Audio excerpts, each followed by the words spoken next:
తెలంగాణలో urea fight జరుగుతోంది. అధికార ప్రతిపక్షాల మధ్య డైలాగ్ వార్ నడుస్తోంది. యూరియా సమస్యపై అసెంబ్లీలో చర్చించాలని బీఆర్ఎస్ పట్టుపడుతోంది. కాళేశ్వరంపై చర్చ జరగకుండా ఉండేందుకు బీఆర్ఎస్ రాజకీయంగా కుట్ర చేస్తోందని కాంగ్రెస్ విమర్శిస్తోంది. ఇక వరద నష్టం, యూరియా సమస్యలు ఉన్నా ప్రభుత్వం 2 రోజులే అసెంబ్లీ సమావేశాలు నిర్వహించడం సరికాదన్నారు. యూరియా కొరత వల్ల రాష్ట్రంలో రైతులు గోసబడతా ఉన్నారు. కాంగ్రెస్ ఏమో బీజేపీ పేరు చెప్పి తప్పించుకుంటుంది, బీజేపీ ఏమో కాంగ్రెస్ పేరు చెప్పి తప్పించుకుంటుంది. కాంగ్రెస్ బీజేపీలు దొంగ నాటకాలు ఆడి రైతులను గోసబెడతా ఉన్నారు. అందువల్ల అసలు కాంగ్రెస్ తప్ప బీజేపీ తప్ప ఏంది ఈ సమస్య కారణం ఏంది? 10 ఏళ్ల బీఆర్ఎస్ హయాంలో లేని సమస్య ఇప్పుడు ఎందుకు వచ్చింది?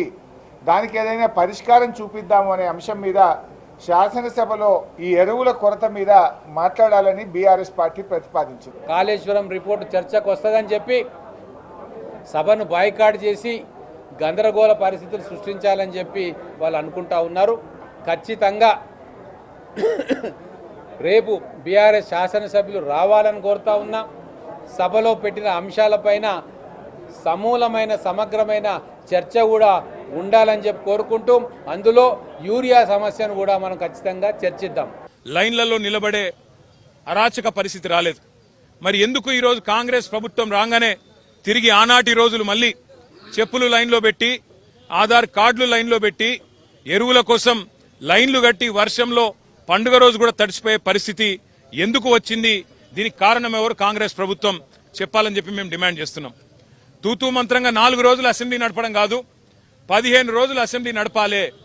రైతుల అన్ని సమస్యలు, వర్షం అధిక వర్షం వల్ల, వరదల వల్ల ఇవాళ పంట నష్టపోయిన రైతుల గురించి కానీ, ఎరువులు సకాలంలో మీరు ఇవ్వలేకపోవడం వల్ల బ్లాక్ మార్కెటింగ్ కాంగ్రెస్ నాయకులు ఎవరైతే చేస్తున్నారో, యూరియా మాఫియా ఎవరైతే కాంగ్రెస్ నాయకులు చేస్తున్నారో వాళ్ళ వల్ల రైతులు పడుతున్న అవస్థల గురించి కూడా బ్రహ్మాండంగా సుదీర్ఘంగా చర్చించే అవకాశం ప్రభుత్వం ఇవ్వాలి. కేంద్ర ప్రభుత్వం చెప్పేది ఒకటి, చేసేది ఒకటి. ప్రజలు కష్టాలుంటే పట్టించుకున్న పాపాన పోని సందర్భం. అరే యూరియా ఇచ్చేది మీరు, పంచేది మీరు, దానిపైన కూడా విమర్శ చేసిన సందర్భం. ఈరోజు వైఫల్యం మీ వైపు, భారతీయ జనతా పార్టీ ప్రభుత్వం వైపు వైఫల్యం స్పష్టంగా కనిపిస్తున్నా. ఈరోజు ఈ రాష్ట్ర ప్రభుత్వాన్ని ఈరోజు బదనం చేసేటువంటి కార్యక్రమం చేయడానికి కూడా మీ